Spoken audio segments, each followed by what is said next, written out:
seljaci, ljudi, Beograđani, Novosađani, Skovčani, Kragujevčani, Nišlije, Vojvodino, Banatu, Sremu. Alo, probudite se. 26. obavezno svi na ulice, 26. mora da se spoji i kuka, i motika, i obični građani, i seljaci, deca, doktori, advokati, poznate ličnosti. Svi da dođete 26. na proteste.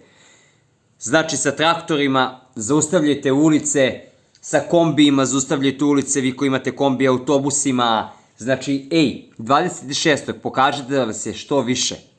Znači da pokažemo ovom režimu da nije njemu mesto više da bude ovde i da vlada nad ovim normalnim narodom. Znači pokažimo koliko smo mirni. Mirnim protestima ih skinimo sa vlasti, jer su to govna koja žele da živimo u autokratu.